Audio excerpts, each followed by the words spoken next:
Yes, we are live now. Hello friends, this is Imanshi and welcome to Let's Learn.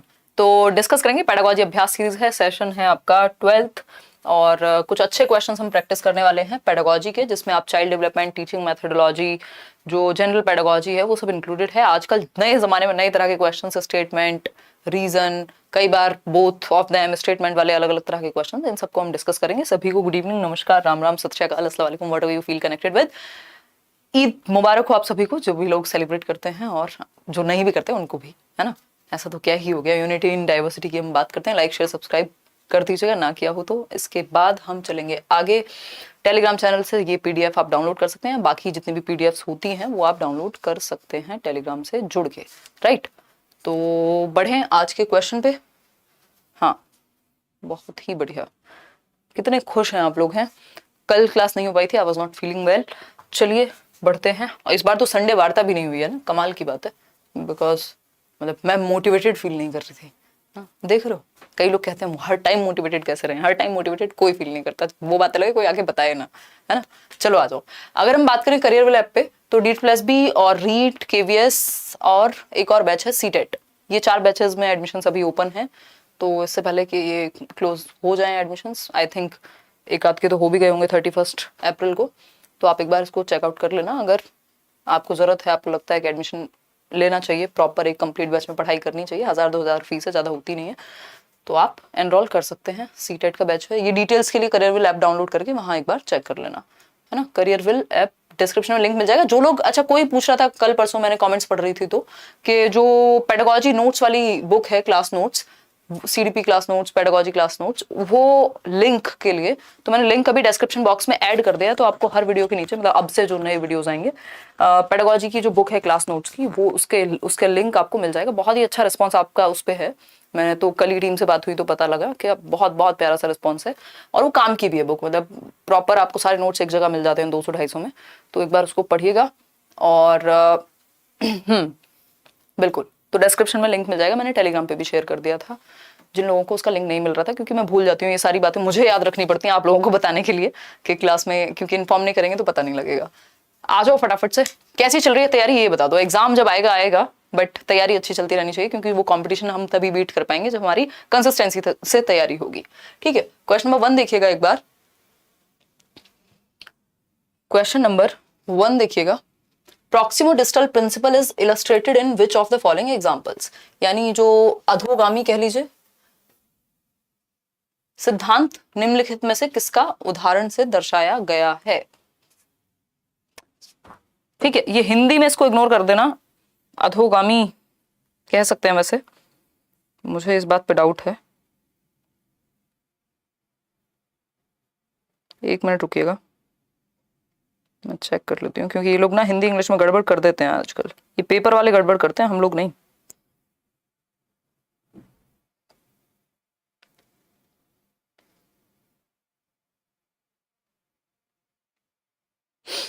पोल में answer कीजिए। इतने 67% लोग कह रहे हैं C option is the right answer. चलो आएंगे उस पर भी अभी। हाँ ठीक है बात।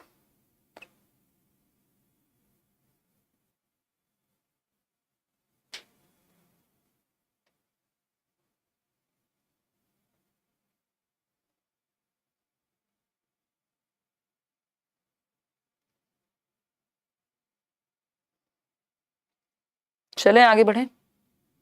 71% लोग सी ही दे रहे हैं आंसर, जो कि सही भी है।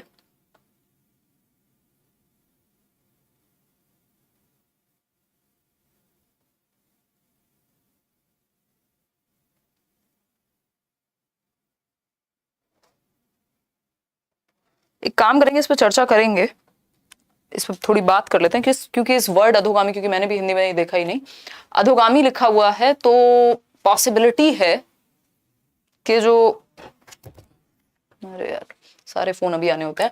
देखिए, प्रॉक्सिमो डिस्टल की अगर हम बात कर रहे हैं, प्रॉक्सिमो डिस्टल प्रिंसिपल होता है सेंटर टू पेरिफेरी जाना, नियर टू फार जाना, है ना। पहले आपका कंट्रोल टॉर्सो पे आएगा, फिर बाहर की तरफ कंट्रोल जाएगा, ठीक। अगर हम बात करते हैं तो ये कह रहे हैं कौन सा एक एग्जाम्पल इलस्ट्रेटेड है, या कौन सा एक एग्जाम्पल है प्रॉक्सिमो डिस्टल का अधोगामी का। पहला ऑप्शन है infants develop vision before the use of their arms. अब इसका तो कोई सेंस है नहीं कि पहले विजन डेवलप हो जाएगा बाद में आर्म्स का यूज करेंगे, ये तो किसी भी प्रिंसिपल में नहीं आएगा इस तरह से। तो infants develop cognitive abilities and then learn language, यानी जो शिशु संज्ञानात्मक क्षमता विकसित पहले करते हैं और बाद में भाषा सीखते हैं। भाई संज्ञान और लैंग्वेज जो है वो इंटर रिलेटेड है, तो इसका भी कोई, ये भी कोई प्रिंसिपल नहीं है यहाँ पे, ये फिजिकल डेवलपमेंट के प्रिंसिपल है, मोटर डेवलपमेंट के प्रिंसिपल है, ना कि कॉग्निटिव के। तो प्रॉक्सिमोडिस्टल और सेफेलोकॉर्डल जो है वो मोटर डेवलपमेंट में आते हैं, फिजिकल डेवलपमेंट से जुड़े हुए हैं। Infants first learn to move their torso and then their arms and legs, बात ठीक लग रही है। Infants learn cooing before babbling, again ये लैंग्वेज पे ले गए और बात हो रही है मोटर डेवलपमेंट की या फिजिकल डेवलपमेंट की। यहाँ पे लैंग्वेज या कॉग्निटिव, लैंग्वेज कहाँ आती है, संज्ञानात्मक विकास में आती है, हमारे संज्ञान, हमारी समझ, हमारे दिमाग, हमारे मानसिक विकास से संबंधित है, ना कि शारीरिक विकास से। ठीक है, इतनी बात। तो आंसर सिर्फ एक ही है जो लॉजिकल बचता है, वो है सी ऑप्शन।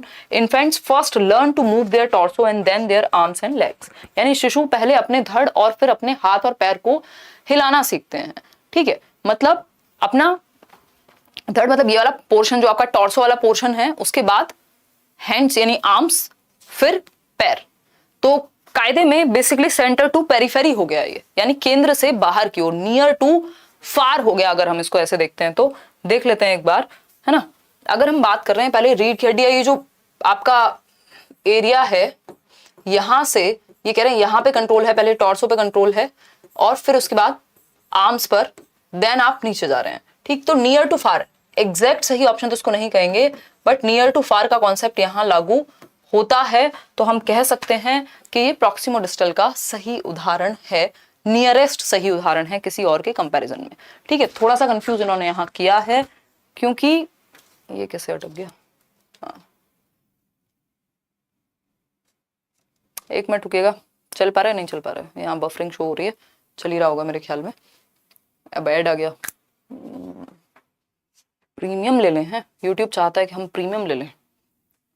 हर जगह पे सब्सक्रिप्शन लगा दी गई है आज की डेट में, आपको मूवी देखनी है तो सब्सक्रिप्शन लो, आपको कोई और मूवी देखनी है तो दूसरा प्लेटफॉर्म का सब्सक्रिप्शन लो, यूट्यूब देखना है तो एक और सब्सक्रिप्शन लो, है ना।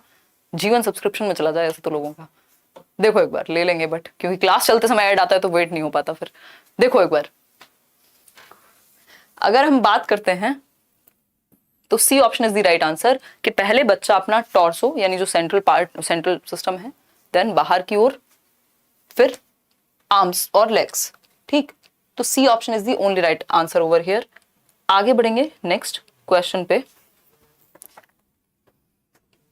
नेक्स्ट क्वेश्चन क्या है देख लेते हैं। क्वेश्चन नंबर है हमारा सेकंड। इन्होंने थोड़ा सा कंफ्यूज किया है इस ऑप्शन में, क्योंकि इनको लेग्स का कॉन्सेप्ट यहां नहीं लाना चाहिए था कायदे में, बट ले आए तो अब क्या ही कर सकते हैं, बेस्ट ऑप्शन तो वही है, सी ऑप्शन ही है ना। देखिएगा एक बार, सेकंड क्वेश्चन है, स्टेटमेंट दिया हुआ है, एक स्टेटमेंट गिवन है जिसको हम असर्शन कह रहे हैं, और दूसरा अभिकथन के बाद कारण दिया हुआ है, रीजन दिया हुआ है। आज भी बैच की क्लास में शाम को कोई कह रहा था कि स्टेटमेंट और रीजन वाले क्वेश्चन समझ में नहीं आते हैं, क्योंकि ये नए तरह के क्वेश्चन है। हमारी आदत हो गई है बहुत ही समय से, सीटेट के टाइम से, या अगर हम बात करें जब भी आपने पेपर दिया है ऑब्जेक्टिव टाइप क्वेश्चन वाला, कि 4 क्वेश्चन होंगे, उनका एक ऑप्शन होगा, सीधा सीधा हम ये उत्तर कर देते हैं। बट यहाँ पे जैसे यूपीएससी का तरीका रहा है, या मतलब थोड़ा सा डिफिकल्ट बनाया गया है चीजों को, कि पहले एक स्टेटमेंट देंगे, फिर रीजन देंगे, अब देखेंगे कि आप उससे कैसे कनेक्ट कर पा रहे हैं, मतलब सेम कॉन्सेप्ट को मुश्किल बना दिया। लेकिन अगर आप समझेंगे तो इजी हो जाएगा। प्रैक्टिस करने की जरूरत है इस तरह के क्वेश्चंस को कुल मिला करके। पढ़िए एक बार स्टेटमेंट पढ़िए। 89% लोग, 59% लोग ए ऑप्शन कह रहे हैं। चलिए समझते हैं। स्टेटमेंट है, children of poor income families have very different childhood than children of high income families. यानी आर्थिक रूप से कमजोर आय वाले परिवारों की अपेक्षा वो बच्चे जो उच्च आय वाले परिवारों से आते हैं, अमीर घरों से आते हैं, उनका बचपन अलग होता है, या बहुत अलग होता है। अमीर परिवारों के बच्चे का जो बचपन है that's different from rich family, है ना। वहां कोई रोना ही नहीं है, उनको हर चीज तो सांस लेते ही वो बच्चा बस ऐसे इशारा भी करे तो चीजें उपलब्ध हो जाती हैं, प्रॉपर खाना, न्यूट्रिशन, ये वो, घूमना फिरना, ट्रेवल, है ना, वैकेशन और फलाना ढिमका, सारी चीजें तो अवेलेबल ही हैं। और अगर हम बात कर रहे हैं निम्न आय वर्ग की या पुअर फैमिलीज की, तो वहां जो बेसिक बेयर मिनिमम है वो भी तरस तरस के मिलता है ना। इवन मिडिल क्लास फैमिलीज में भी हम लोगों ने देखा ही है ना, किसी तरह से काम चल पाता है बस। तो बिल्कुल अलग हो गया दोनों का बचपन, है ना। वो कोई तो था ना, कोई क्वीन थी कि जब लोग भूख समर रहे थे तो शी सेड के अरे रोटी नहीं है तो क्या हुआ, ब्रेड खा लो। तो ब्रेड कहां से आएगी जिसके पास रोटी नहीं है ना। तो वो वाला सीन है, दो अलग दुनिया है। एक तरह से हम ये कह सकते हैं दोनों बच्चों का, एक अमीर परिवार वाला एक गरीब परिवार वाला, दोनों के बचपन का जो नजरिया है या एक्सपीरियंस ऑफ चाइल्डहुड है वो बिल्कुल डिफरेंट होगा, वो दुनिया ही अलग है अगर देखा जाए तो। ठीक, अगर हम बात करते हैं रीजन की, इसका कारण क्या है, कारण बताया गया है the period of childhood is experienced differently by children across varying cultures. क्योंकि जो बचपन का अनुभव है वो अलग अलग कल्चर में, वो अलग अलग संस्कृतियों में अलग अलग अनुभव किया जाता है। बात गलत है, सही है? बिल्कुल सही है ना? ये क्वेश्चन, इस तरह का क्वेश्चन 2019 में भी आया था कि कल्चर का प्रभाव पड़ता है बच्चे के बचपन में, सबका बचपन सेम नहीं होता। मैंने इस पे एग्जाम्पल भी दिया है बहुत बार कि हमारे और आपके घरों का 10 साल का बच्चा, 8 साल का बच्चा, 5 साल का बच्चा, हम उसको बाहर कितना भेजते हैं, और आप देखते हैं किसी गरीब परिवार का बच्चा 4 साल का, 6 साल का, मैं इतने बच्चों से मिलती हूँ, 5.5 साल का बच्चा वो बिना चप्पल के इधर से उधर रोड क्रॉस कर रहा है, बसों में चढ़ के गुब्बारे बेचने जा रहा है, तो बचपन तो अलग हो गया ना दोनों का। तो हम कह सकते हैं कि ये जो बचपन है ये भी अलग अलग है, अलग अलग स्ट्रेटा के लिए, अलग अलग कल्चर के लिए, अलग अलग संस्कृति के लिए। तो दोनों ही बातें सही है। तो both A and R are true and R is the correct explanation of A, कह सकते हैं हम, क्योंकि कल्चर भी डिफरेंट है, स्ट्रेटा भी डिफरेंट है, ऑब्वियसली चेंजेस आ जाएंगे। ठीक है जी, तो ए option is the right answer over here. ऐसा नहीं है, अब देखो इसमें कह रहे हैं कि दोनों सही हैं और आर जो है वो सही रीजन है ए के प्रति, बिल्कुल सही बात है। आर जो है वो सही रीजन है ए का। क्यों है अलग? ये कह रहे हैं कि जो गरीब बच्चे हैं और अमीर बच्चे हैं उनका जो बचपन का एक्सपीरियंस है वो बिल्कुल अलग होता है। हाँ, बात ठीक है। इसका रीजन क्या है? जो चाइल्डहुड पीरियड है वो सबके लिए सेम नहीं हो सकता कि 2 से 12 साल के 2 बच्चे हैं तो दोनों का चाइल्डहुड एकदम सेम होगा, या बचपन उनके लिए सेम ही है। किसी बच्चे को बहुत कम उम्र में काम करना पड़ रहा है तो उसके लिए तो बचपन तो गायब हो गया, है ना? तो हम ये कह सकते हैं अलग अलग कल्चर और अलग अलग इनकम ग्रुप्स में बच्चे के बचपन की डेफिनेशन चेंज हो जाती है। बिल्कुल ठीक बात है। अब आता है B option, both A and R are true but R is not the correct explanation of A. ऐसा नहीं कह सकते, बात घुमा फिरा के वही निकल के आ रही है कि the period of childhood is experience differently by different children across varying cultures. ठीक है, ये भी नहीं है कि दोनों गलत हैं या दोनों सही हैं। तो ए option is the right answer over here. आगे बढ़ेंगे क्वेश्चन नंबर 3 पर। क्वेश्चन नंबर 3 पढ़िएगा ध्यान से। क्वेश्चन नंबर 3 है, आंसर कीजिए पोल में एक बार।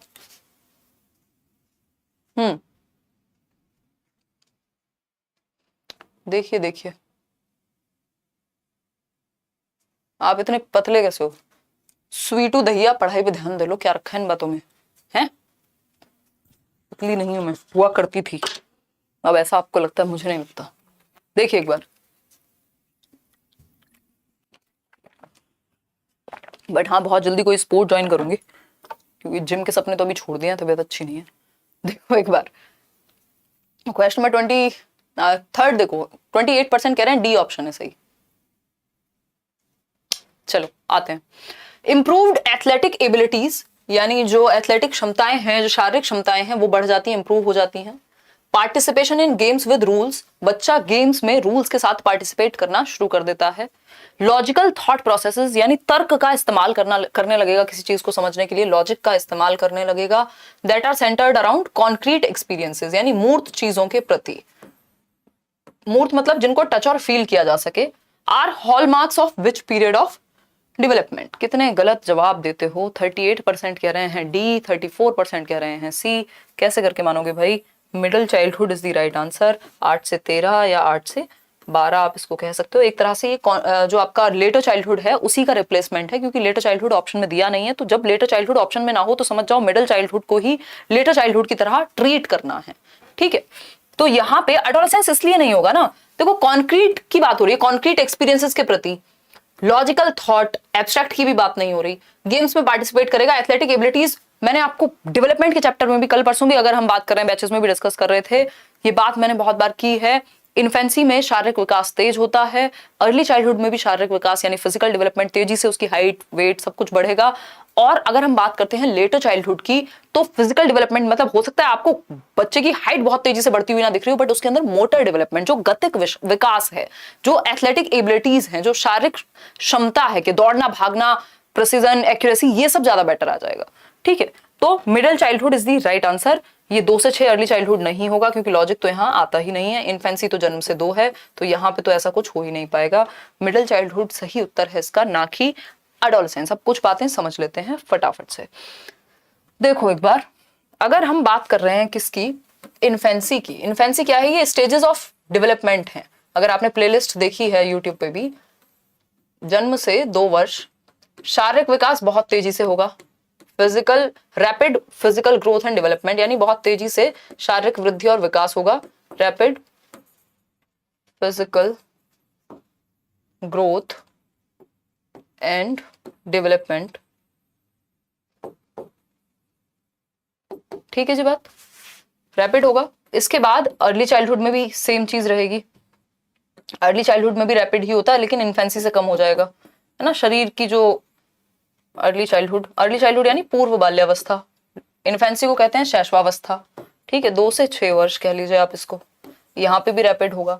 लेकिन लेटर चाइल्डहुड जैसे ही आता है, जिसको हम यहाँ पे मिडिल चाइल्डहुड से भी डिनोट कर रहे हैं, यानी उत्तर बाल्यावस्था 6 से 12 वर्ष की उम्र, इस दौरान ये कंपैरेटिवली डाउन हो जाएगी। किसकी? शारीरिक वृद्धि और विकास कंपैरेटिवली डाउन हो जाता है, मोटर डेवलपमेंट तेजी से होता है। यानी बच्चे का जो वो स्पाइरल डेवलपमेंट होता है ना, आगे पीछे, अब उसकी हाइट तो चलो बढ़ गई, वो हाथ पैरों में जान भी तो चाहिए, उसमें वो तेजी भी तो चाहिए, तो वो जंप अच्छे से करेगा, उसका मोटर डेवलपमेंट यानी गतिक विकास अच्छा होगा। तो यहाँ फिजिकल डेवलपमेंट डाउन जाएगा, लेकिन अगर हम बात करें तो मोटर डेवलपमेंट अप होगा, यानी एथलेटिक क्षमताएं बेहतर होंगी बच्चे की, कूदना फिरना उछलना दौड़ना भागना ये सब अच्छे से कर पाएगा, उसके अंदर गति जो है वो बेहतर हो रही है। ठीक, आगे बढ़ेंगे नेक्स्ट क्वेश्चन पे। नेक्स्ट क्वेश्चन देखेंगे फटाफट से। अगर हम बात करते हैं क्वेश्चन नंबर 4 की, पढ़िएगा एक बार, आसान सवाल है तो। क्वेश्चन नंबर 4 है, which of the following are secondary agencies of socialization. गौड़ सामाजिकरण के कारक पूछे हैं हमसे, सेकेंडरी और प्राइमरी। सेकेंडरी कौन है? सेकेंडरी में फैमिली को छोड़ के बाकी सारे लोग ही आ जाते हैं ऑलमोस्ट, तो हम कह सकते हैं बुक्स एंड मैगजीन सेकेंडरी हैं। इमीडिएट फैमिली जो है वो सेकेंडरी नहीं हो सकती, क्योंकि ये प्राइमरी है, प्राथमिक कारक है सामाजिकरण का। जो दुनिया की समझ है, तौर तरीके हैं, नियम कायदे कानून है, सबसे पहले बच्चा परिवार में सीखता है, क्योंकि परिवार क्या है? मिनिएचर वर्जन है, छोटा रूप है समाज का।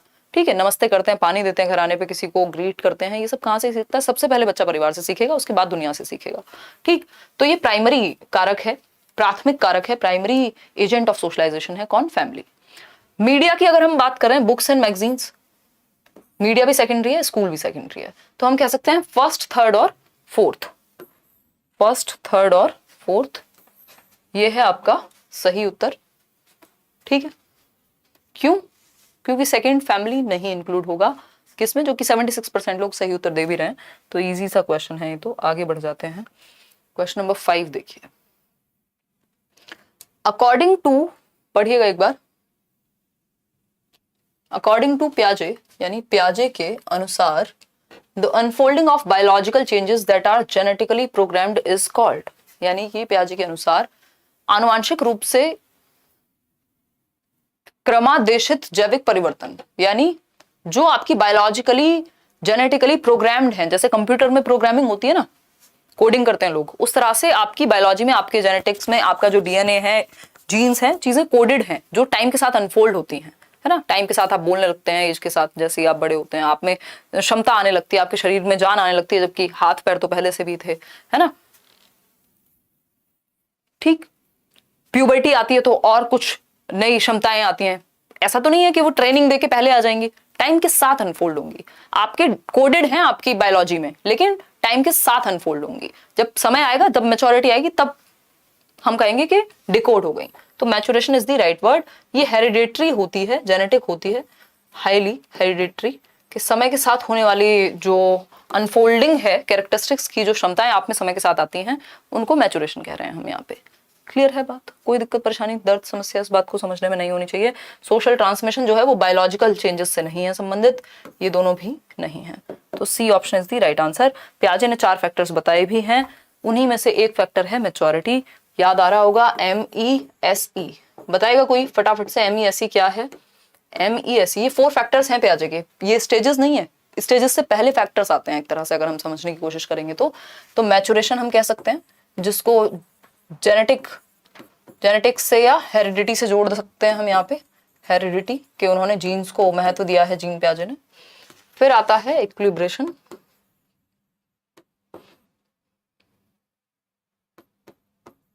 जिसमें आपका ये अडेप्टेशन और ऑर्गेनाइजेशन होता है, अडेप्टेशन के अंदर एसिमिलेशन एंड एकोमोडेशन आएगा। फिर आता है सोशल एक्सपीरियंस, इसको भी उन्होंने महत्व दिया है, कई लोगों को लगता है कि बिल्कुल नहीं दिया महत्व, but he gave importance to सामाजिक अनुभव, बट बहुत ज्यादा नहीं। फिर क्या आएगा आपका, याद आ रहा है कुछ, एक्सपीरियंस, जिसको हम एक्टिविटी कह सकते हैं कि बच्चा एक्टिविटी करके सीखेगा, अनुभव कह सकते हैं इसको। हिंदी वाले परेशान ना हो, ये बेसिक अंग्रेजी है जो आपको किसी भी पेपर में जिसका सामना करना ही पड़ेगा, तो इतना तो हमको अपने आप को समझाना ही आना चाहिए, ठीक है। वैसे भी आजकल पेपर्स में जो स्थिति है, हाँ, मैचुरेशन, इक्विलिब्रियम, इक्विलिब्रेशन, संतुलन कहते हैं जिसको, सोशल एक्सपीरियंस, सामाजिक अनुभव, और एक्सपीरियंस या फिर एक्टिविटी, ये 4 फैक्टर्स हैं जिसको किसने दिया है, पियाजे ने। ये 4 फैक्टर्स हैं जो बच्चे के संज्ञानात्मक विकास में सहायक होंगे, 4 फैक्टर्स बाय जीन पियाजे, है ना। प्याज खाते थे पियाजे, बहुत ही गंदा पीजे है, ऐसी बातें करते हैं जो लोग, बेसिकली स्विस साइकोलॉजिस्ट थे। आगे बढ़ेंगे, साइकोलॉजिस्ट, फिलोसोफर, इन्होंने बहुत सारे काम किए हैं। आगे बढ़ते हैं नेक्स्ट क्वेश्चन की तरफ। क्वेश्चन नंबर 6 देखिएगा। क्वेश्चन नंबर 6 पढ़िए, जवाब दीजिए, समझिए, समझाइए, है ना। हंसो मत यार, ऐसे गंदे गंदे पीजे पे भी हंसते हो, फिर तभी तो मेरा कॉन्फिडेंस बढ़ जाता है। आप लोग हंस लेते हो, अब मैं कहीं नॉर्मल दुनिया जमाने में अपने दोस्तों में ऐसे जोक्स क्रैक करूंगी तो वो मेरे को इतनी गंदी नजर से देखते हैं जिसकी हद नहीं है। और टीचर्स का सेंस ऑफ ह्यूमर कई बार बहुत खराब भी हो जाता है क्योंकि बच्चे तो किसी भी बात में हंस लेते हैं। देखो एक बार, अगर हम बात करें, ये फर्स्ट ईयर और सेकंड ईयर वाले लोग हैं, जो बड़े हो चुके हैं उनको नहीं आती हंसी। देखो एक बार, choose the correctly matched pair of, correctly matched pair आपको चूज करना है। एक तरफ दिए हैं स्टेजेस यानी चरण, और दूसरी तरफ उससे संबंधित विशेषताएं, पियाजे के द्वारा कौन सी स्टेज में क्या होता है, कौन सी बात सही है, वो आपको पहचाननी है। 48% लोग जो है सी उत्तर दे रहे हैं। अगर हम बात करें पहले ऑप्शन की, तो सेंसरी मोटर स्टेज में ये कह रहे हैं जन्म से 2 वर्ष में होती है सेंसरी मोटर स्टेज। पियाजे की स्टेजेस SPCF से याद रखेंगे, sensory motor, pre operational, concrete operational और फॉर्मल ऑपरेशनल, ठीक है जी। प्री ऑपरेशनल है 2 से 7 वर्ष, development of object permanence, but ये तो सेंसरी मोटर में ही हो जाता है। और एंगेजमेंट इन मेंटल मैनिपुलेशंस, ये तो भाई मुश्किल बात हो गई, अभी से कहाँ, अभी तो बच्चा इन सब चीजों में नहीं पढ़ने वाला, इतना उसका मेंटल डेवलपमेंट नहीं हुआ होता कि वो मेंटली मैनिपुलेट करने लग जाए, लॉजिक का यूज करने लग जाए। कॉन्क्रीट ऑपरेशनल यानी कैपेबल, ये भी एक तरह से अगर आएगा तो ये आएगा आपका 2 से 7 में प्री ऑपरेशनल में, कि वो बेसिक चीजों पे टेढ़ी मेढ़ी रीजनिंग लगाने लग जाएगा, ठीक है। आगे बढ़ेंगे, आगे बढ़ेंगे, ऑप्शन नंबर 3 देखिए, concrete operational, capable of operations but not abstraction, यानी अमूर्त चीजों पे वो नहीं ऑपरेट कर पाएगा, बट ऑपरेशन का मतलब है लॉजिक उसमें आ जाता है, बट अमूर्त चीजों के लिए नहीं, कॉन्क्रीट चीजों के लिए। बात तो बिल्कुल सही लग रही है जो आप लोग दे रहे हैं उत्तर। फिर आता है 8th option, formal operation, enable to mentally resolve actions, नहीं यहाँ पे तो वो कर लेगा एब्स्ट्रैक्ट चीजों को भी सॉल्व, तो C option is the right answer, बाकी सारे हैं गड़बड़। आगे बढ़ेंगे क्वेश्चन नंबर 7 पे, children talking aloud to themselves, यानी बच्चों का अपने आप से बात करना। देखिएगा आप, बच्चों का अपने आप से बात करना, टॉकिंग अलाउड टू देमसेल्व्स, यानी खुद से जोर जोर से बोल के बातें कर रहे हैं। याद आ रहा है कुछ, private speech, ego centric speech, याद आ रहा है। हाँ, ईद मुबारक मोहम्मद शराफत, आपको भी। कौन है ये व्यक्ति, 1 मिनट रुको भाई, ये फोन क्यों बजता है आखिर, मुझे कल से ऑफ करना पड़ेगा। देखो एक बार, तुम्हें नहीं कह रही, सीटेट का एग्जाम अपने टाइम पर होगा ना मैम। पीयूष, लग नहीं रहा कि जुलाई में लेंगे, हो सकता है दिसंबर या अगस्त में, जनरली होता नहीं है, वो बहुत ही ऑड टाइम हो जाएगा, या तो जुलाई में होता है या दिसंबर में होता है एग्जाम। ये देखो पिंकी कह रही है, विवेक भैया आप हर यूट्यूब चैनल पे कमेंट करते मिल जाते हो, हैं विवेक भैया कुछ काम कर लिया करो, है? देखो एक बार, अब तो मैं बहुत कम कमेंट्स पढ़ पाती हूँ, जो बाद में होते हैं कमेंट्स वही पढ़ती हूँ। हाँ देखो कितने दुखी हैं, कई लोग बातों में लगे हुए हैं। कितने बजे से पढ़ाती हो आप? मैं 9:30 बजे रात को। और बताओ, नेक्स्ट सीटेट नोबडी नोज। चलिए आ जाइए, वो कमेंट मिस हो गया, मुझे लगा कोई काम का कमेंट था। आ जाइए फटाफट से, लाइक शेयर कर दिया करो यार, खुशी खुशी। 4000 लोग देख रहे हैं, 2000 लोगों ने लाइक किया, क्या 50% लोगों को ही पसंद आता है सेशन, सिर्फ देखने आते हो हैं?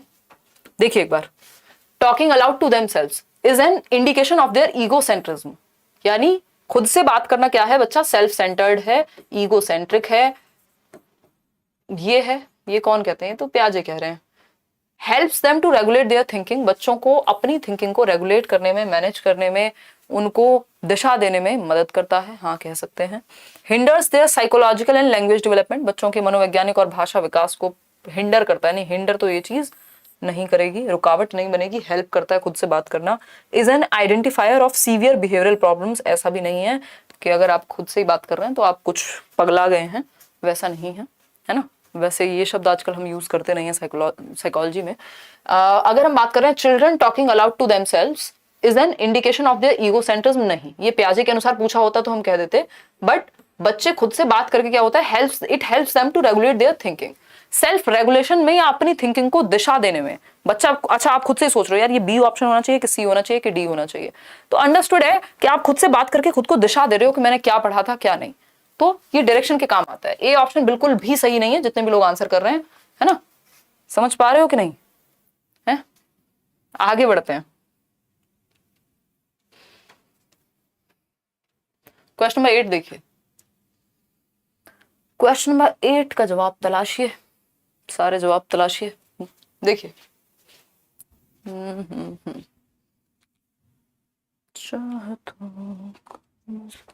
एक मिनट रुको यार, मेरी दीदी आई है, इतने आंसर दो।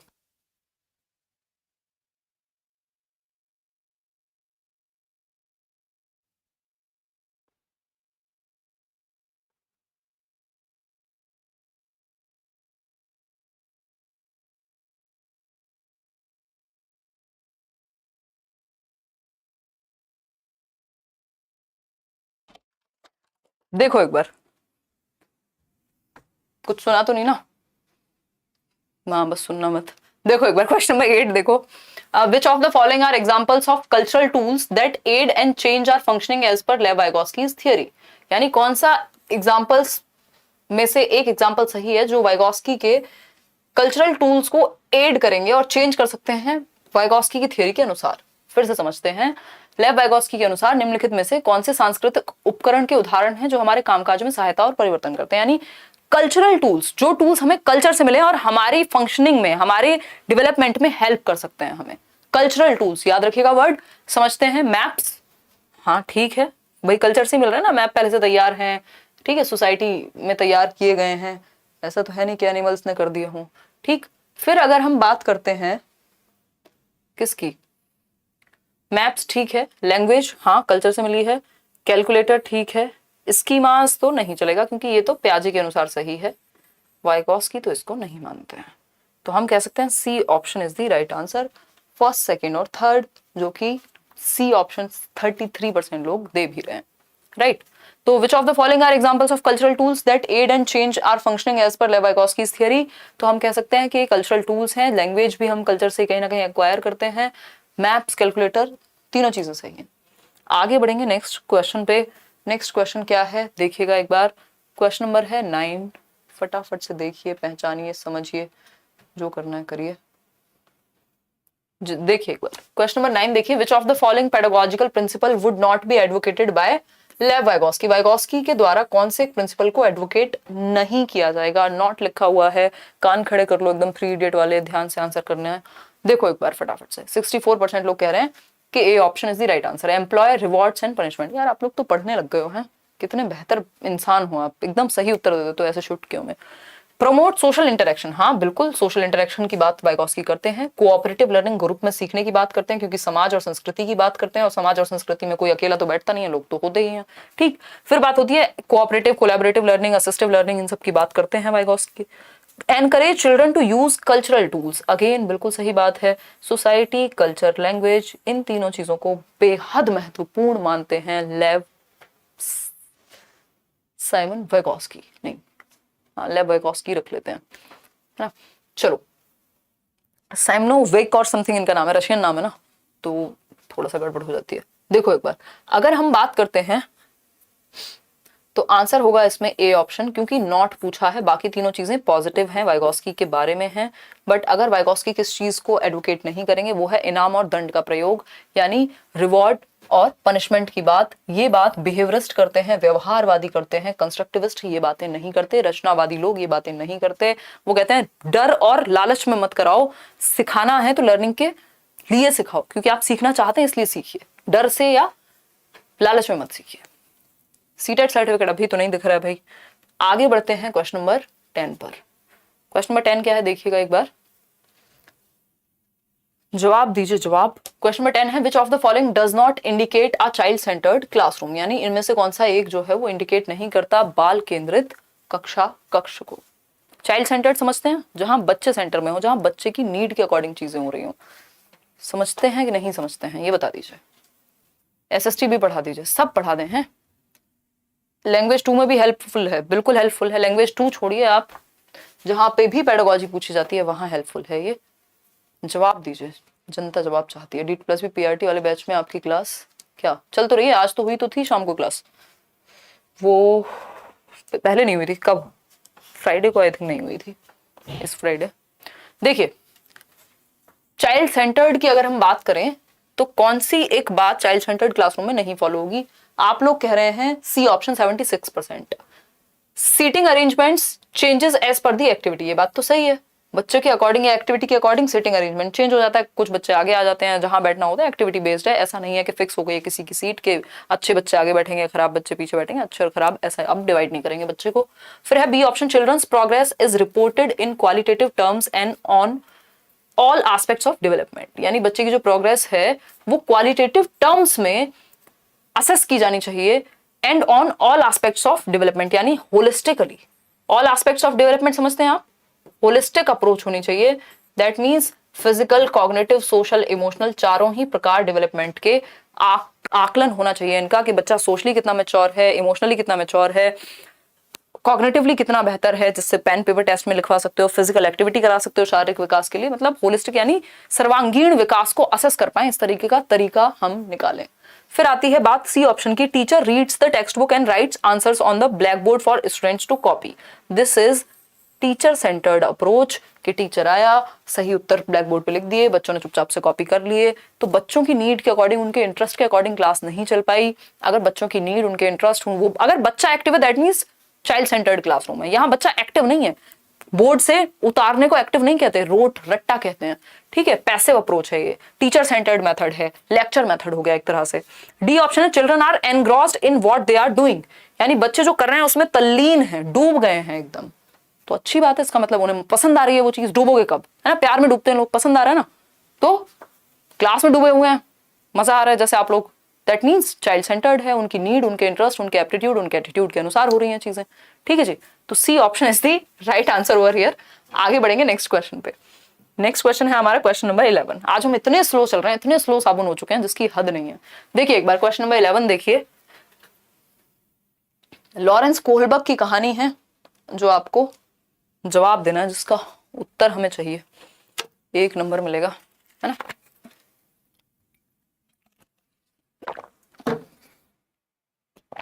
कुछ लोगों को तुरंत समझ में आ जाता है। एग्जाम्पल जैसे ही प्यार की, ब्रेकअप की, दिल टूटने की, जुड़ने की बातें कर दो, हमारे टीम मेंबर्स को भी।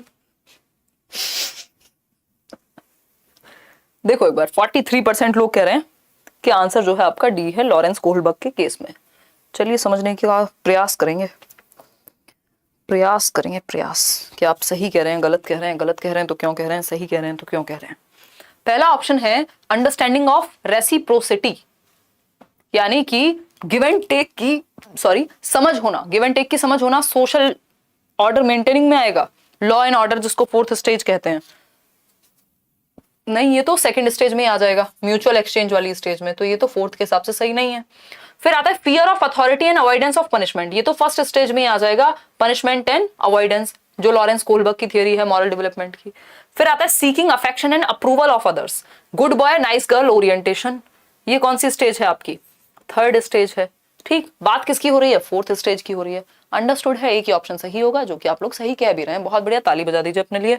T option is the right answer. Each member of society having a personal duty to uphold laws, यानी हर एक मेंबर की, हर एक सदस्य की समाज के ये व्यक्तिगत कर्तव्य है कि वो जो समाज में नियम कायदे कानून है उनको बना करके रखे, ठीक है जी।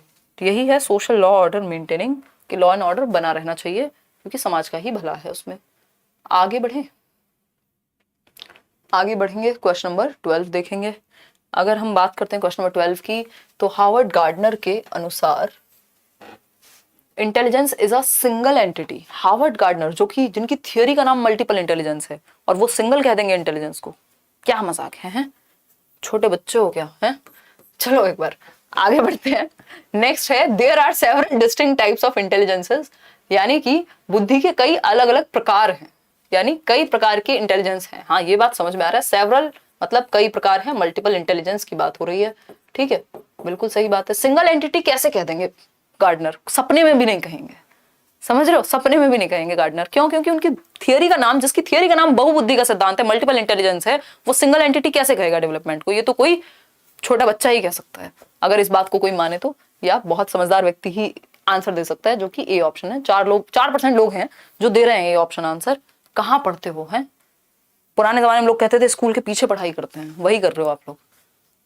फर्स्ट ऑप्शन सही नहीं हो सकता किसी भी स्थिति में। देखो एक बार फिर है आपका C option, intellectual traits can be classified along 3 dimensions, operations, contents and products. PCO से याद कराया हुआ है, आपको याद आ रहा हो तो निमोनिक बताया है। जेपी गिलफर्ड की थियरी है 3 डायमेंशनल थियरी, जिसमें एक तरफ होता है प्रोडक्ट, दूसरी तरफ होता है कंटेंट, तीसरी तरफ होता है ऑपरेशन, ठीक है। 3D थियरी ऑफ इंटेलिजेंस कहते हैं उसको, ठीक, 3D थियरी ऑफ इंटेलिजेंस कहते हैं इसको। याद आया कुछ? इंटेलिजेंस वैसे मैंने यूट्यूब पे भी कहीं ना कहीं तो कराया होगा किसी ना किसी पुराने सेशन में भी। Three dimensional theory of intelligence, SOI model कहते हैं, structure of intelligence, 3D model of intelligence, जिसमें एक तरफ होता है प्रोडक्ट, एक तरफ होता है प्रोडक्ट, दूसरी तरफ होते हैं ऑपरेशंस, ऑपरेशंस प्रक्रियाएं कहेंगे जिनको हम, इसको उत्पाद कह देंगे, और फिर होगा कंटेंट यानी सामग्री, ठीक। PCO से याद रखना होता है, ये PCO 3 डायमेंशंस हैं इंटेलिजेंस की। कौन है ये व्यक्ति? ये व्यक्ति हैं Joy Paul Gilford, JP Gilford, और ये वही व्यक्ति हैं जिन्होंने किसकी बात की है? याद आ रहा है कुछ? याद आ रहा है कुछ? डाइवर्जेंट थिंकिंग, कन्वर्जेंट थिंकिंग, याद आ रहे हैं? JP गिलफर्ड वही सेम व्यक्ति हैं ये, है ना। इन्होंने डाइवर्जेंट थिंकिंग, डाइवर्जेंट यानी अपसारी चिंतन हर पेपर में आता है, कन्वर्जेंट थिंकिंग हर एक पेपर में आएगा, ठीक है। इन्होंने डाइवर्जेंट थिंकिंग को जोड़ा किससे? क्रिएटिविटी से, रचनात्मकता से, और कन्वर्जेंट थिंकिंग को इंटेलिजेंस से जोड़ा, ठीक है। डाइवर्जेंट थिंकिंग अपसारी सोच, जिसको रचनात्मकता से जोड़ा गया जॉय पॉल गिलफर्ड के द्वारा, और कन्वर्जेंट थिंकिंग को इंटेलिजेंस से। इतनी बात अगर हम याद रख पाए तो नंबर तो कई मिल जाएंगे, है ना। चलें आगे, आप बहुत अच्छा पढ़ाते हो, आंसू आ जाते मेरे, ये मैं सुनती हूँ ना सिद्धांत, मैं रोना शुरू कर देती हूँ, इसलिए मैं ये पढ़ती नहीं हूँ। इतनी ओवर एक्टिंग हो चुकी है ना आज के लिए, जिसकी हद नहीं है ना। आगे बढ़ेंगे, आगे बढ़ते हैं। तो ये तो JP गिलफर्ड की थियरी हो गई, तो वैसे सही नहीं है। सिंगल एंटिटी हो नहीं सकती, ये वैसे सही नहीं है। Intelligence consist of a general factor and some specific factor, यानी G+S फैक्टर, जो कि चार्ल्स स्पीयरमैन कहते हैं कि 2 फैक्टर इंटेलिजेंस होती है। 1905 में चार्ल्स स्पीयरमैन की जो है ये थियरी आई थी, जो कि गलत है यहाँ पे। तो हार्वर्ड गार्डनर की मल्टीपल इंटेलिजेंस है, जो कहते हैं कि several kinds of intelligence are there, जो कि सिर्फ B ऑप्शन में बात हुई है। 8 प्रकार की बुद्धि की बात करते हैं कि कोई हो सकता है गार्डनिंग में, यानी नेचुरल इंटेलिजेंस किसी में अच्छी हो, किसी में लोगों को समझने की इंटेलिजेंस अच्छी हो, किसी में खुद को समझने की इंटेलिजेंस अच्छी हो, कोई साइंस में अच्छा हो, कोई ग्राफिक्स में अच्छा हो, है ना। ये कौन कहते हैं? गार्डनर कहते हैं। आगे बढ़ेंगे क्वेश्चन नंबर 13 पर। बहुत ही प्यारा सा क्वेश्चन, जवाब दीजिएगा। कौन है ये व्यक्ति जो कह रहा है बैच में क्यों नहीं हंसती, बहुत सीरियस रहती हो? यार अंतिम आजकल मैं सीरियस ही हूं। अब मैं क्या समस्या बताऊं आपको? समस्या भी कुछ नहीं है ना। फेस चल रहा है अजीब सा, थोड़ा हंसने की कोशिश कर रही हूँ आजकल मैं। बैच में भी हंसती हूँ, ऐसा नहीं है, कम हंसती हूँ, है ना।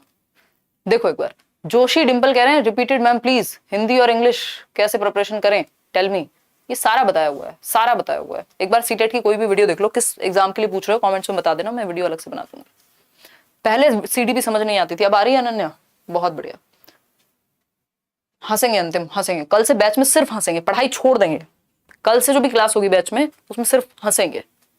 देखो एक बार, अगर हम बात करें use of gender neutral language मतलब जेंडर न्यूट्रल लैंग्वेज की अगर हम बात कर रहे हैं, use of gender neutral language and discussing gender as a social construct rather than being biologically determined would, यानी जेंडर तटस्थ भाषा का प्रयोग व जेंडर के एक सामाजिक संरचना होने पर चर्चा करना। यानी जेंडर जो है वो ऐसा नहीं है कि बायोलॉजिकली डिटरमिन्ड है कि अगर आपका जो सेक्स है वो फीमेल है और मेल है आप, तो कुछ काम आपके साथ जुड़ के पैदा हुए थे, है ना, कि जब लड़कियां पैदा होती हैं तो उनके साथ एक चिट होती है साथ में जिसमें लिखा होता है झाड़ू लगाएंगी, खाना बनाएंगी, ये करेंगी, वो करेंगे, ऐसा कुछ नहीं होता। मतलब ये बायोलॉजी से जुड़ा हुआ नहीं है। जो जेंडर है उसको हमने समाज में बनाया है, सामाजिक कंस्ट्रक्ट है, ठीक। तो ये चीज जेंडर न्यूट्रल, हमेशा याद रखिएगा ये वर्ड जहां पे भी न्यूट्रल लगा हो दैट मीन्स किसी भी तरफ झुका हुआ नहीं है।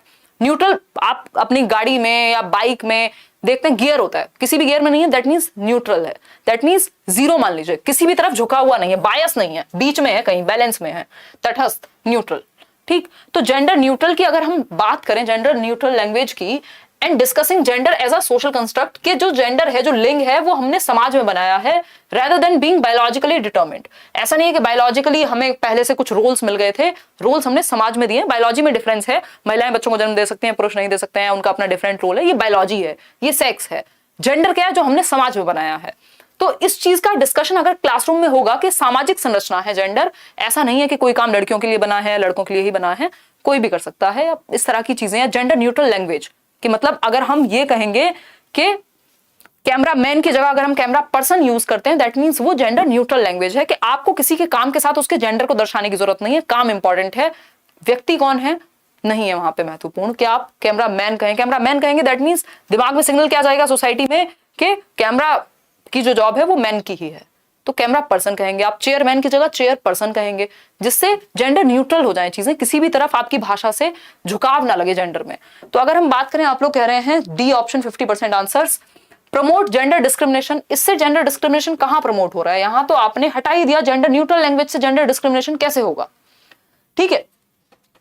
फिर आती है बात रीइंफोर्स जेंडर बायस, यानी जेंडर बायस को बढ़ावा मिलेगा, पक्षपात को नहीं। ऐसी तो बात नहीं हो रही कि लड़कों को दबाना है या लड़कियों को दबाना है, न्यूट्रल रहना है। फिर आती है बात एनकरेज जेंडर कंफॉर्मिटी। कंफॉर्मिटी होता है अनुपालन करना, कि अच्छा समाज में ऐसा है तो ऐसा ही करेंगे, है ना, ठीक।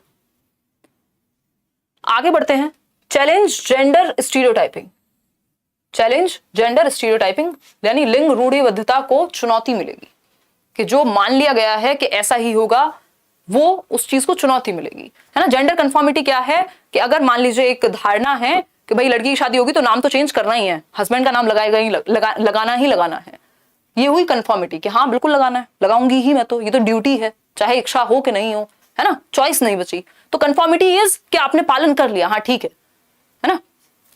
तो ये हुई कंफॉर्मिटी। कंफॉर्मिटी अच्छी चीज नहीं है, अगेन आपने लॉजिक खो दिया, है ना।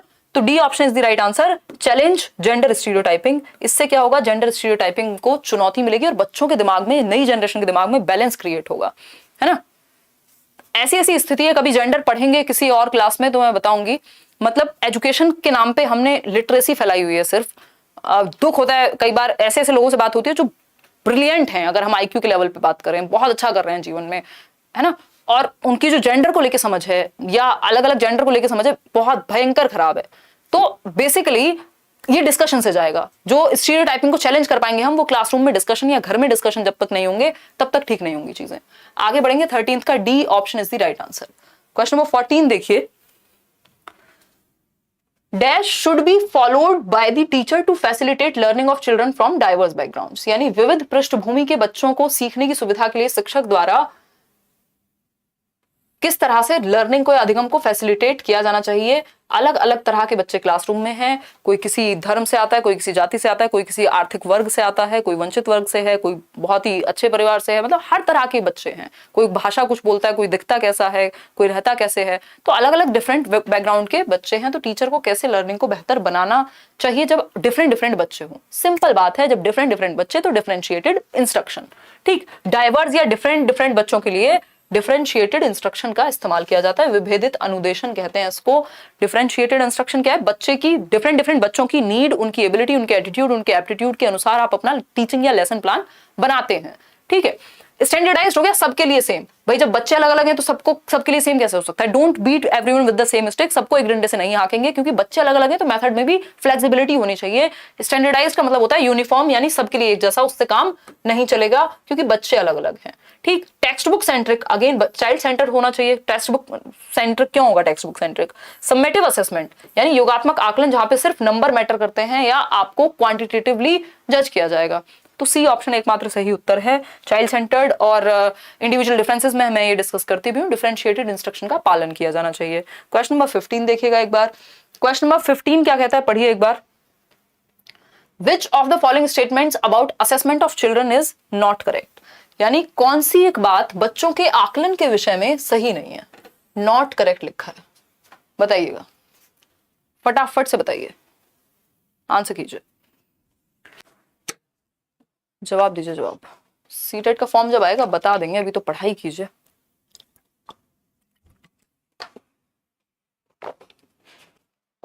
कोई कह रहा है मैडम आपकी कोई बुक है क्या? कोई नहीं, कम से कम भी तो आज की डेट में कितनी बुक्स होंगी?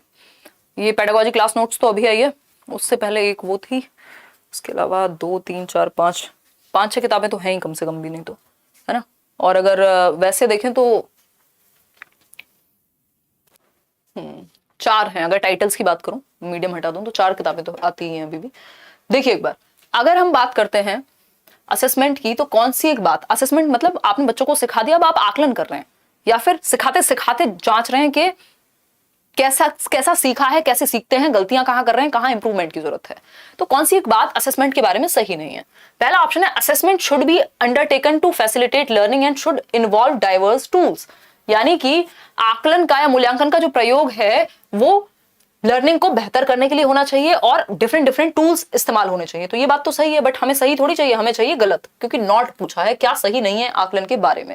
फिर आता है B option, assessment should always be conducted as an activity separate from teaching learning process. बस यही गड़बड़ हो गई, जैसे सेपरेशन की बात आती है, जैसे सेग्रीगेशन की बात होती है, अलगाव की बात होती है, तो मामला गड़बड़ हो जाएगा, क्योंकि टीचिंग लर्निंग से अलग चीज है असेसमेंट। ये पुराना थॉट है, ये टीचर सेंटर्ड थॉट है। जो हम सीसी की बात करते हैं, जो हम कॉन्टिन्यूअस एंड कॉम्प्रिहेंसिव यानी सतत एवं व्यापक मूल्यांकन की बात करते हैं, या जो एनईपी न्यू एजुकेशन पॉलिसी भी कह रही है कि 360 डिग्री असेसमेंट कीजिए, यानी 360 डिग्री होलिस्टिक असेसमेंट होना चाहिए, बच्चे के हर एक पहलू को जांचना, और सीखते सीखते ही जांच लो ना, जरूरी थोड़ी अलग से एग्जाम लेके डराना ही है आपको। तो टीचिंग लर्निंग प्रोसेस का ही हिस्सा है असेसमेंट, ताकि आप टीचिंग लर्निंग को और बेहतर कर सकें, इसलिए फीडबैक के लिए आप असेसमेंट करते हैं।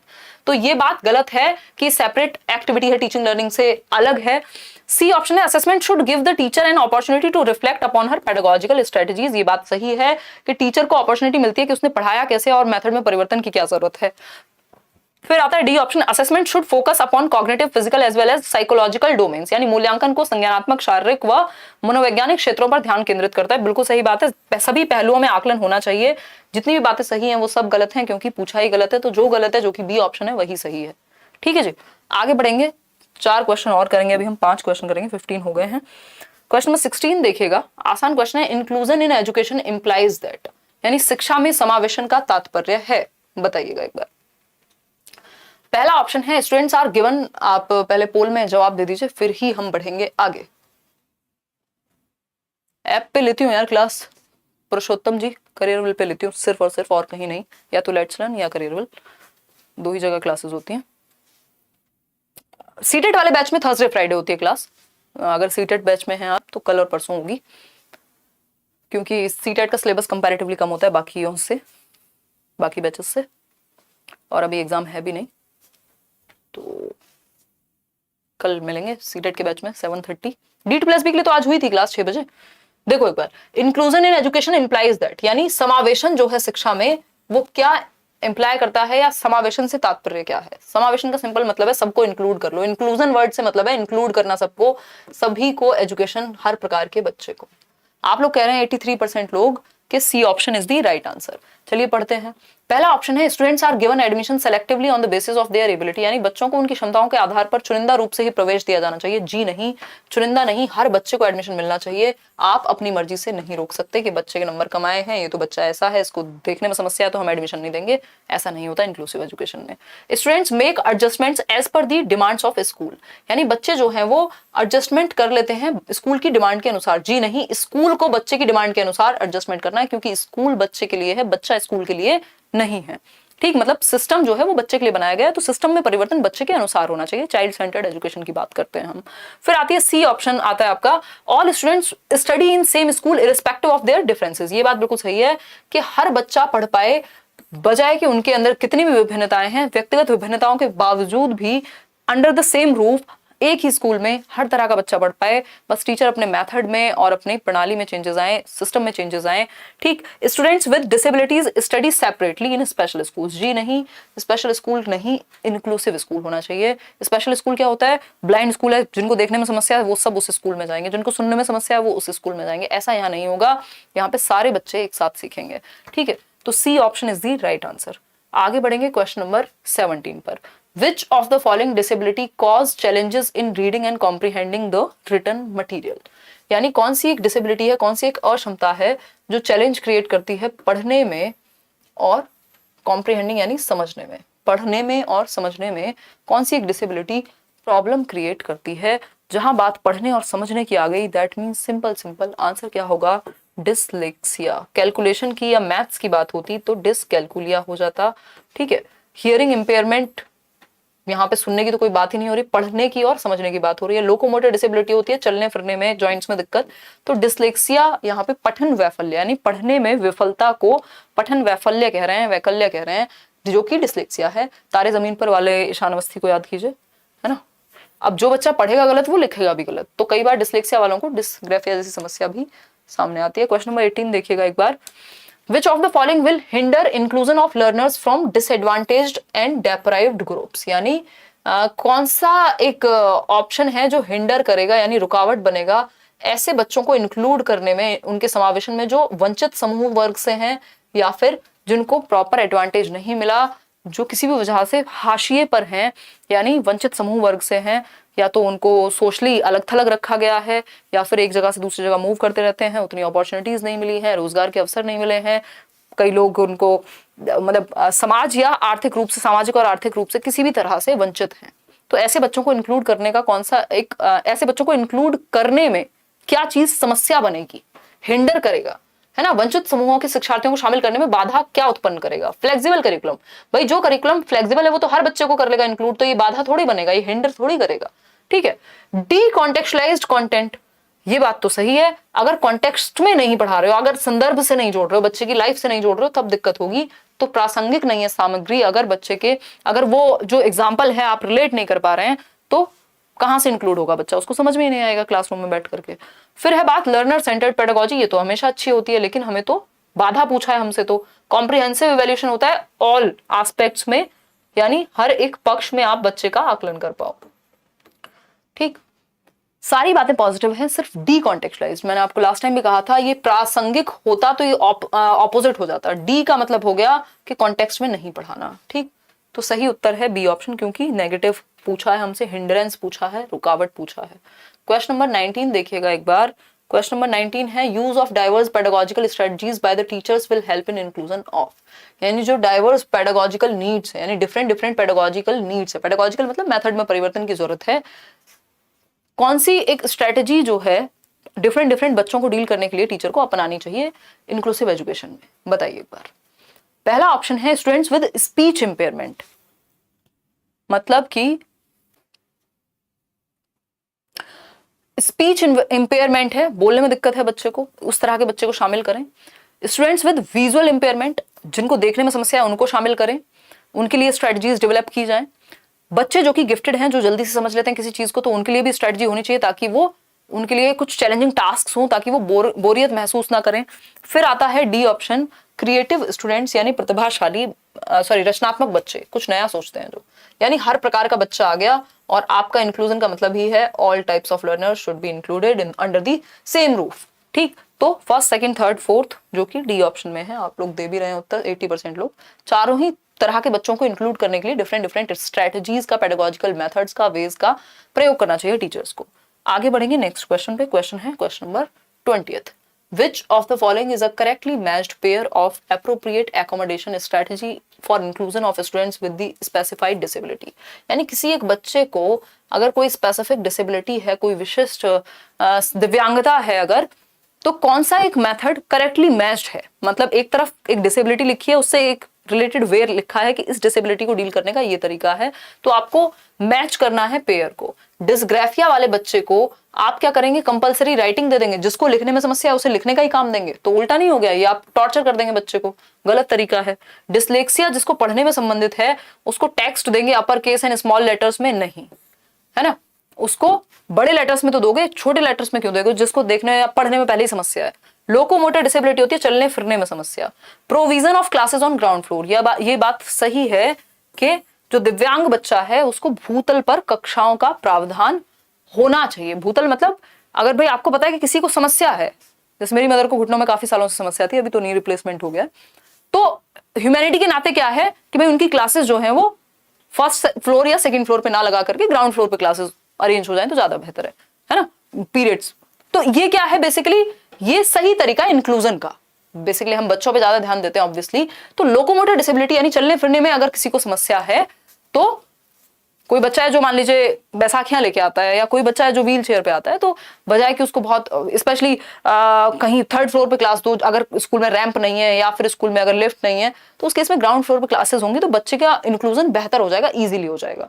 बात तो सही है, फिर भी पढ़ लेते हैं D option. Visual impairment using sign language for communication, यानी कि संचार के लिए सांकेतिक भाषा का उपयोग करना। देखो विजुअल इंपेयरमेंट के लिए साइन लैंग्वेज यूज करोगे, मतलब जिसको देखने में समस्या है उसको ये कहोगे, इशारों में बुलाओगे आजा, है ना, कैसी सी बात है ये, बिल्कुल इलॉजिकल हो गई। साइन नहीं, टैक्टाइल लैंग्वेज का यूज किया जाता है, साइन का नहीं, है ना। जिसको देखने में समस्या है, जो देख ही नहीं पा रहा, उसको कहोगे इधर आ जा ऐसे मुंह बंद करके, तो खराब हो गया भाई। साइन लैंग्वेज वहां काम नहीं करेगी। साइन लैंग्वेज कहां काम करेगी, जिसको हियरिंग इंपेयरमेंट है, जिसको सुनने में समस्या है। तो C option is the right answer. जिसको चलने फिरने में समस्या है उसकी क्लासेस आप ग्राउंड फ्लोर पे लगाइए बजाय कि कहीं और, तो वो इंक्लूजन का ज्यादा बेहतर तरीका है। D2+B का बैच चल रहा है, PRT स्पेशल, अगर आप चाहें तो ज्वाइन कर सकते हैं। करियरविल ऐप डाउनलोड करके, किसी और ऐप पे मत चले जाइएगा, मैं कहीं और नहीं पढ़ाती हूँ, सिर्फ करियरविल ऐप या फिर लेट्स लर्न, दैट्स इट। ठीक है जी, आगे बढ़े, क्योंकि आजकल बहुत सारे तरीके लोगों ने निकाल लिए हैं, पता नहीं कहाँ कहाँ क्या क्या लेट्स लर्न के नाम पे या मेरे नाम पे चीजें चलती रहती हैं, तो प्लीज उनसे बच के रहिए। और इसके अलावा अगर हम बात करें तो 11th का PDF आपको नहीं मिला आई थिंक, तो वो मैं आज शेयर कर दूंगी let's learn squad Telegram channel पर, ये PDF भी आपके साथ शेयर हो जाएगा। होपफुली आपको चीजें समझ में आई होंगी अच्छे से, आपने सेशन को एंजॉय किया होगा। कल मिलेंगे 9:30 PM और समझेंगे चीजों को। लाइक शेयर सब्सक्राइब ना किया हो तो कर दीजिएगा। आउट ऑफ 20 क्वेश्चंस कितने क्वेश्चंस आपके ठीक हुए वो आप बताएंगे कमेंट करके, ठीक है जी। और अगर कोई भी आपका डाउट है, कोई भी आपकी ओपिनियन है, कोई भी आपका फीडबैक है, तो आप कमेंट्स में बता सकते हैं, मैं कमेंट बाद में पढ़ लेती हूँ, है ना। तो कमेंट करके आप बता देंगे आउट ऑफ 20 कितने हुए, 16, 19, 18, बहुत बढ़िया बहुत बढ़िया। 98% लोगों को सेशन जो है वो पसंद भी आ रहा है। कहाँ से आते हैं ये 2% लोग हैं, चलिए बहुत बढ़िया। कोई और समस्या है तो आप कमेंट्स में बता दीजिएगा। अभी bye bye, take care, good night, sweet dreams, है ना, अच्छा करें आप, है ना, अभी बाय बाय। इतने भी स्वीट नहीं होने चाहिए सपने के, रियलिटी से दूर चले जाओ, ठीक है। पढ़ाई कर लो, बाय, गुड नाइट, ध्यान रखो।